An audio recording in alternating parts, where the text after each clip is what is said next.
Komið sæl góðir hálsar, ég ætla að koma með þriðju innlögnina hérna í Interrupt. Bara til að recappa mjög fljótt að við getum verið með Interrupt eða rof frá vélbúnaði og hugbúnaði. Við getum verið með mörg rof, við getum verið með hver örtöla getur haft kannski 2, 4, 5, 500 Interrupt möguleika bara eftir stærð og gerð. Og svo langar mér að recappa á þessu hér að microchip örtölur hafa maskable interrupts. Hvað er það? Það því það við getum enablað interrupt á vélinni en við getum líka slökkt á bara individual interrupt ef við viljum. Og ég ætla að skoða núna gerðir af interrupti með tilliti til PIC16 F84A örtölunum sem við höfum verið að nota. Það getur verið margar mismunandi gerðir af interrupti. Við höfum utanaðkomandi rof eða external. Við höfum líka timer overflow og hérna inni er module sem heitir timer eða TMR yfirleitt 0 og pennin þykkur svona en við munum skoða hennar timer 0 setna en hann er gríðarlega mikið notaður í bland við interrupt og kíkjum á það setna. Svo er eitthvað sem heitir port P gildisbreyting interrupt on change og það eru bitar RB7 til RB4 þessir hérna. Þeir geta líka verið konfiguraði sem interrupt. Og svo erum við með eitthvað sem heitir EEPROM færsluloki. Þetta er mjög standard í flestum örtölvum, flestum microchip örtölvum að þegar við erum að skrifa eitthvað í EEPROM minnið og bara til að recappa þá er EEPROM minnið það sem geymir upplýsingar eftir að við tökum aflið af örtölunni að þá er sérstakur fítus þar inn í að við getum fengið interrupt þegar hún er búin að skrifa til minnisins. En við munum ekkert nota þetta neitt sérstaklega mikið en það er vitið að þetta er möguleiki. Og utanaðkomandi rof eða external interrupt og það er þegar við erum með eitthvað eins og við höfum verið að skoða hingað til þegar við erum með eitthvað tæki eða device og þegar við tengjum það á einhvern pinna á örtölun okkar þá er það external, það er utanaðkomandi áhrif. Á PIC16 F84A að þá höfum við eitt external interrupt eða þess að einn pinna sem er notaður meðal annars í external interrupt og það er RB0 og þið sjáu það hérna, það er lítið hérna int merking á honum, interrupt. Þannig að ef við varum að tengja utanaðkomandi tækja þá myndum við tengja það hérna í RB0. Og nú getur einhver hugsað að býta nú við, hvað er að gerast hér? Hérna erum við með utanaðkomandi rof og svo erum við hérna með eitthvað á port B sem heitir gildisbreyting.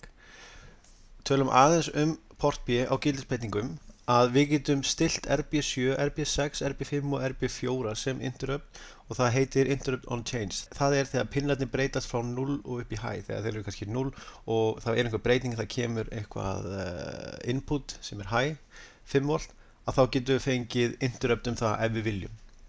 Og einhver getur spurt að hver er þá munurinn á milli utanaðkomandi og interrupt on change. Það er sá að á þessum pinna hér sem er meðal annars bara delegeraður fyrir interrupt að við getum fengið interrupt á 0 to high edge triggered og við getum líka fengið interrupt þegar hann fer frá 1 og niður í 0, 1 to 0 edge triggered. Við getum það hins vegar ekki á RB7, 6, 5 og 4 að þá getum við yfirleitt bara fengið eina, við getum bara þegar það er breyting. Þannig að það er svona megin munurinn þar á milli.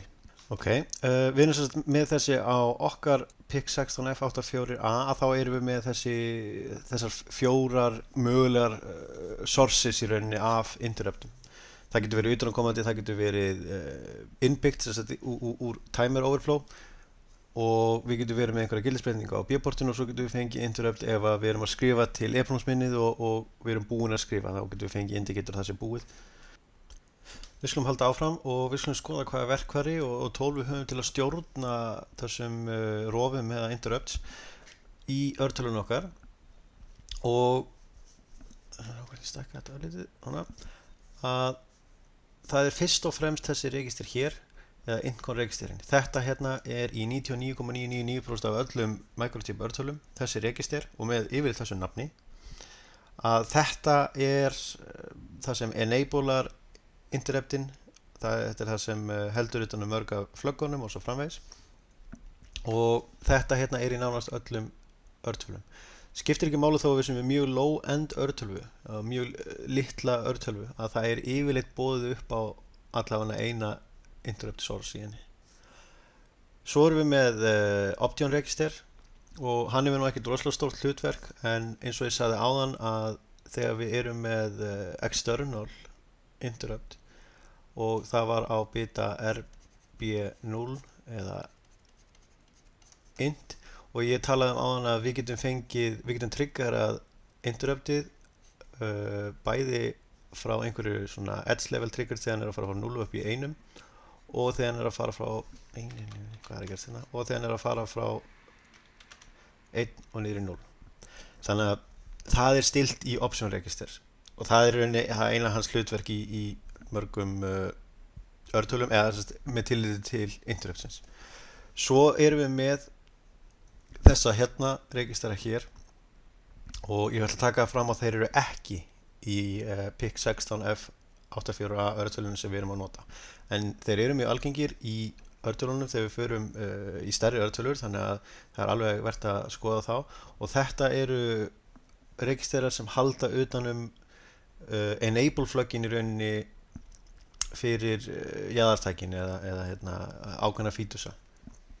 Að þegar við erum kannski komið með 10-20 interrupt sources, við getum verið með external, við getum verið með internal, við getum verið með interrupt þegar analog to digital conversionin, fítusinn í örtölunum okkar biður það, að þá þurfum við þetta fleiri fæleregistera, fleiri flögg og það er hlutverk þessara registera hér.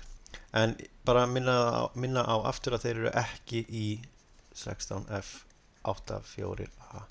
Þessi tveir hér, Intcon og Option register, þeir eru vissilega í 16F4A og eru notaðir mikið þegar við erum að stjórna interrupti.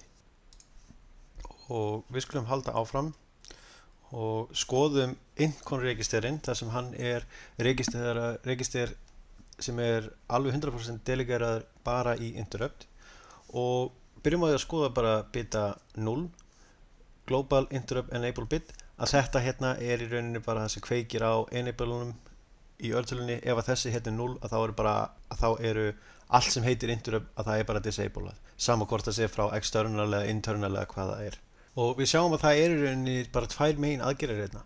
Við erum með að sjá bita 0, 1 og 2 og svo erum við með restina hérna, að hérna erum við með bara eitthvað sem heitir, við erum kallað interrupt flags, og hérna getum við bara sagt enable.